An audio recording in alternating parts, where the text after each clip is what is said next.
नमस्कार, मेरा नाम है रमन भारद्वाज। इस सेशन में आपका बहुत बहुत स्वागत, बहुत बहुत अभिनंदन। इस वीडियो में बात करेंगे मेवाड़ के एक प्रतापी शासक बप्पा रावल के संबंध में। हालांकि ये जो इमेज है ये तो आर्टिफिशियल इंटेलिजेंस से क्रिएट की हुई इमेज है, लेकिन जैसा आर्टिफिशियल इंटेलिजेंस को इंस्ट्रक्शन दिया गया कि बप्पा रावल की कुछ इमेज बनाइए, तो नेट पर उसने सर्च किया होगा और बप्पा रावल के संबंध में ऐसा कहा जाता है कि बहुत लंबा चौड़ा उनका शरीर था और एक साथ दो भैंसों की बलि दे दिया करते थे।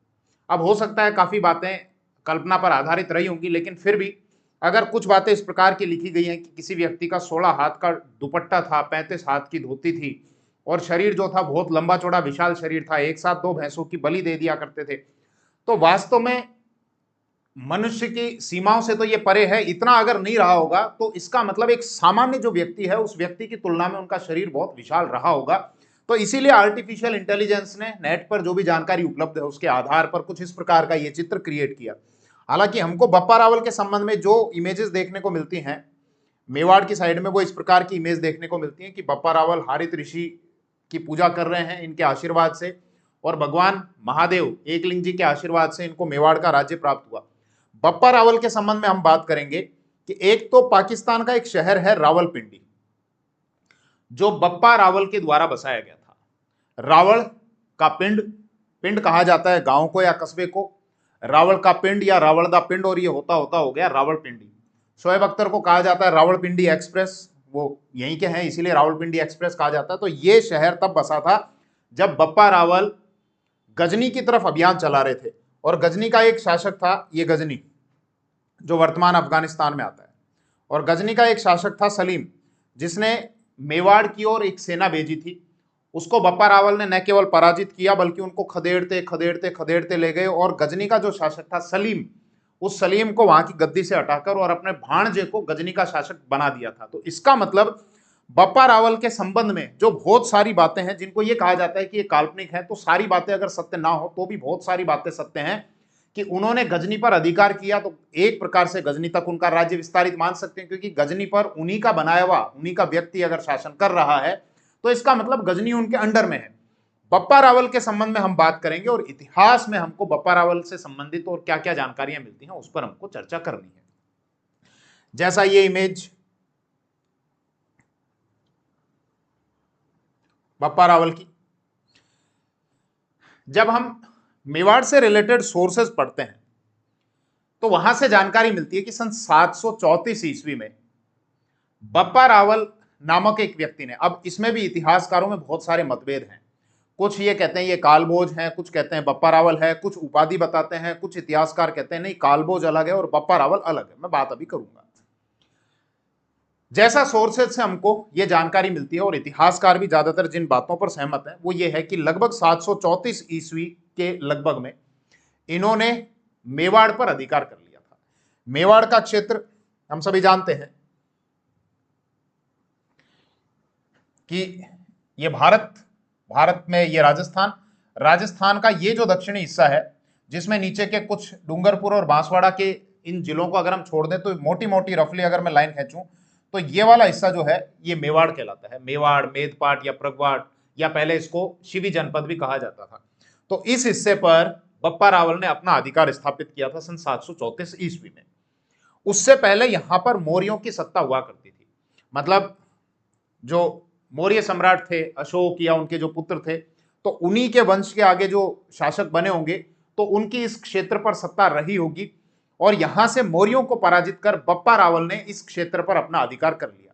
हमको कुछ एविडेंस मिलते हैं इससे संबंधित, जैसे एक व्यक्ति कर्नल जेम्स टोड, जिनको हम राजपुताना या राजस्थान के इतिहास का जनक कहते हैं। हालांकि इन्होंने बहुत कुछ लिखा राजस्थान के इतिहास के संबंध में, लेकिन उसमें बहुत सारी त्रुटियां भी हैं जिनको आगे चलकर बाकी के जो इतिहासकार थे उन्होंने दूर करने का प्रयास किया। लेकिन कर्नल जेम्स टोड जो यहां मेवाड़ के और हाड़ौती के क्षेत्र के पॉलिटिकल एजेंट थे, राजस्थान में इनको बहुत रुचि थी, राजस्थान के इतिहास पर इन्होंने बहुत रिसर्च की, बहुत सारे सोर्सेज को पढ़ा और उसके बाद इन्होंने इतिहास का लेखन किया, कुछ किताब लिखी, analysis and antiquities of Rajasthan, और इसके अलावा वेस्टर्न ट्रेवल्स ऑफ इंडिया।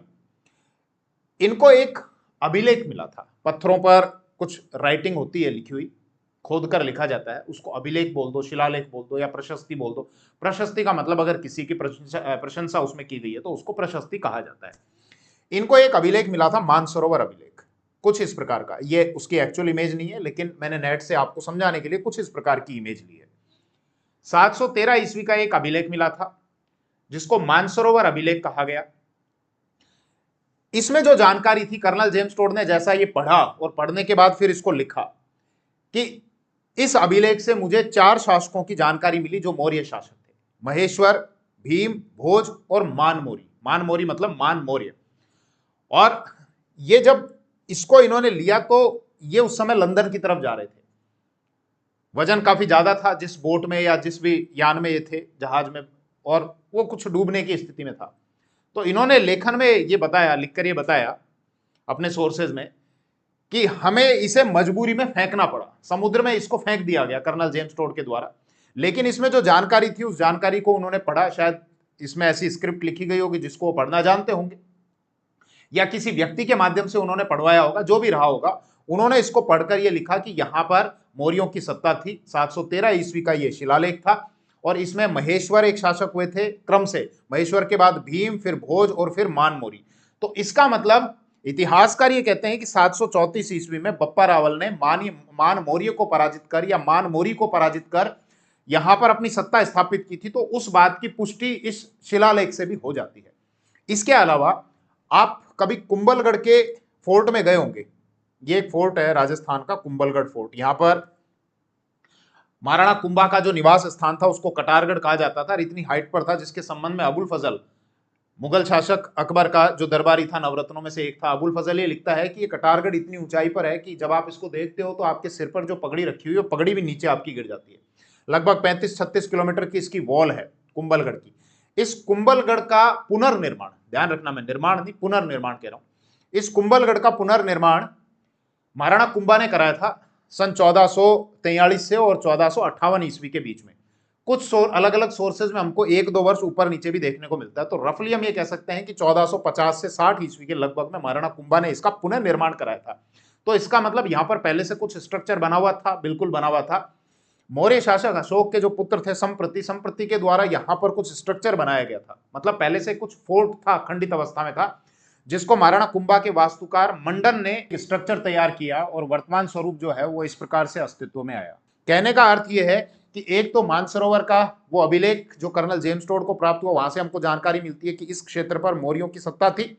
और इसके अलावा यहाँ इस फोर्ट के संबंध में कि इसका निर्माण संप्रति मौर्य ने कराया था। तो इसका अर्थ यह है कि यहाँ मौर्यों की सत्ता थी और ये एक पर्याप्त एविडेंस है ये मानने के लिए बप्पा रावल ने यहाँ पर मौर्यों को पराजित करके और फिर इस क्षेत्र पर अपनी सत्ता स्थापित की थी। उनसे संबंधित बहुत सारी काल्पनिक कहानियां भी हैं, किंवदंतियां। ये कहा जाता है कि एक साथ वो 2 भैंसों की बलि दे दिया करते थे। इसके अलावा उनका जो खड़ग था वो 32 मण का था। अब देखो मण जो है ये यूनिट लगभग 40 किलो आता है एक मण में, लेकिन कुछ अलग अलग स्टेट में शायद इसकी मेजरमेंट में कुछ और फर्क होता है। तो रफली अगर हम काउंट करें तो 40 गुणा 32 अगर करें तो 4 × 12 4 दूनी 8, तो 1280 किलो का। तो इतना मानव की जो क्षमता है उस क्षमता से परे है। तो अगर किसी व्यक्ति के संबंध में लिखा गया है कि उसका मन जो है वो 1280 मतलब मोटा मोटा 1300 किलो का उसका एक वो खड़ग रहा होगा, तो इतना अगर नहीं रहा होगा तो भी एक सामान्य व्यक्ति खड़ग जितने साइज का यूज में लेता होगा शायद उसकी तुलना में कहीं ज्यादा वजन का खड़ग वो यूज में लिया करते होंगे, इसीलिए उनके संबंध में ऐसा लिखा गया है। ध्यान देना, बप्पा रावल जब यहां के शासक बने तो गजनी का जो शासक था सलीम भाई, मुस्लिम अपना राज्य विस्तारित कर रहे थे इस समय, ये 8वीं शताब्दी के आसपास में। यूरोप की तरफ भी उनकी सत्ता अपना विस्तारित कर रहे थे और इधर एशिया भारत की तरफ भी अपनी सत्ता का विस्तार कर रहे थे। जब यूरोप की तरफ वो जा रहे थे तो वहां पर चार्ल्स मार्टेल ने मुसलमानों को पराजित किया और एक इतिहासकार हुए हैं C.V. वैद ने यह कहा कि जिस प्रकार से यूरोप में चार्ल्स मार्टेल ने मुस्लिमों को पराजित किया उसी प्रकार से यहां पर मेवाड़ के शासक बप्पा रावल ने सलीम को, जो गजनी का शासक था, उसने अपनी सेना भेजी थी इस ओर, उसको पराजित किया। इसीलिए इनको कहा गया है यहां का चार्ल्स मार्टेल। न केवल सेना को पराजित किया, पराजित करते करते करते करते ये खदेड़ते गए, मतलब जिसको हम बोलते हैं देसी भाषा में कि सोटे मारते मारते मारते मारते लेके गए उस सेना को। ये युद्ध हुआ और रास्ते में ये पहुंचे एक स्थान पर जो स्थान वर्तमान में पाकिस्तान में आता है। अगर हम मैप से समझें तो यहां से इन्होंने खदेड़ना शुरू किया। जब इनको सूचना मिली कि सलीम के द्वारा भेजी गई कोई सेना आ रही है तो यहाँ से खदेड़ते खदेड़ते खदेड़ते खदेड़ते खदेड़ते यहाँ कुछ समय के लिए इन्होंने अपना कैंप लगाया। अब राजा रुक रहा है, उसकी सेना रुक रही है, तो बहुत सारी चीजों की आवश्यकता भी होती है। यहाँ कोई बाजार वगैरह भी लगना शुरू हो गया, लोगों की बस्तियां होनी भी शुरू हो गई। तो इसको कहा गया रावण का पिंड या रावण दा पिंड। और ये धीरे धीरे धीरे रावण दा पिंड होता होता रावलपिंडी बनता चला गया। तो पाकिस्तान का वो शहर जो यहाँ पर है उसको रावलपिंडी बप्पा रावल के नाम पर कहा जाता है। हालांकि देखो इसके संबंध में भ्रांतियां बहुत सारी हैं कि ये इनका वास्तविक नाम बप्पा रावल है या फिर कालभोज है। तो कई इतिहासकार अलग अलग बात करते हैं। जैसे कुछ इतिहासकार तो ये कहते हैं कि इनका जो मूल नाम है वो कालभोज है, जबकि बप्पा इनकी उपाधि है, टाइटल है। कुछ इतिहासकार ये कहते हैं कि नहीं, इनका जो टाइटल है वो कालभोज है, जबकि इनकी जो मूल नाम है वो बप्पा है। जबकि कुछ इतिहासकार ये कहते हैं, मतलब कुछ सोर्सेज हैं, जैसे कुंभलगढ़ प्रशस्ति है, आबू का शिलालेख है, इसके अलावा रणकपुर प्रशस्ति है, वो ये कहते हैं कि नहीं साहब, बप्पा रावल अलग व्यक्ति है और कालभोज अलग व्यक्ति है। तो खैर जो भी है, यहां पर इस नाम का कालभोज या बप्पा रावल नाम का कोई इस प्रकार से एक व्यक्ति रहा होगा, क्योंकि केवल एक दो सोर्सेज अगर कुछ भिन्न बात करते हैं तो इससे इस पूरी घटना को नहीं नकारा जा सकता। क्योंकि मानसरोवर शिलालेख में, अभिलेख में भी ये बात स्पष्ट है कि मौर्य मान नामक कोई शासक था। उस समय निश्चित रूप से इसको पराजित किया गया होगा। इस क्षेत्र पर मौर्यों की सत्ता थी, जैसा कुंभलगढ़ जो फोर्ट है उसके संबंध में कहा जाता है, तो यहाँ मौर्यों की सत्ता थी। और इतिहासकारों ने इस बात पर यह ठहराव किया कि 734 के लगभग में ऐसा रहा होगा। खैर वापस विषय पर आओ, तो वही कालभोज या बप्पा रावल इस क्षेत्र में पहुंचे और उन्होंने यहां पर इस शहर को बसाया, जिसको हम रावलपिंडी बोलते हैं। आगे वो गए गजनी, और गजनी का जो शासक था जिसने सेना भेजी थी इधर लड़ने के लिए, उसको जाकर हटाया गद्दी से और अपने भाणजे को यहां पर नियुक्त कर दिया, मतलब वहां का शासक बना दिया। तो आप एक बार विचार करना, कहां यहां पर मेवाड़ और कहां यहां पर गजनी। अगर गजनी में जाकर वहां के किसी शासक को एक गद्दी से हटा रहे हैं और अपने किसी व्यक्ति को वहां पर बैठा रहे हैं, तो इसका मतलब यहां की जो सेना है, इनकी मेवाड़ की सेना, तुलनात्मक रूप से बहुत ज्यादा मजबूत रही होगी। खैर, बप्पा रावल से संबंधित और कुछ विषय जो मेरे दिमाग से निकल गया हो, ठीक है, चलिए इस वीडियो में फिलहाल इतना ही। थैंक यू, जय हिंद। अच्छा, एक बात और, एक नया यूट्यूब चैनल और स्टार्ट किया है मैंने रमन भारद्वाज के नाम से, जियो पॉलिटिकल इश्यूज को लेकर, कि वर्तमान में पूरे विश्व में क्या राजनीतिक घटनाक्रम चल रहे हैं, क्या करंट अफेयर्स चल रहे हैं, उनसे हम कैसे प्रभावित होंगे। तो उस चैनल का लिंक इस वीडियो के डिस्क्रिप्शन में है, आप उसको भी सब्सक्राइब कर सकते हैं। थैंक यू, जय हिंद।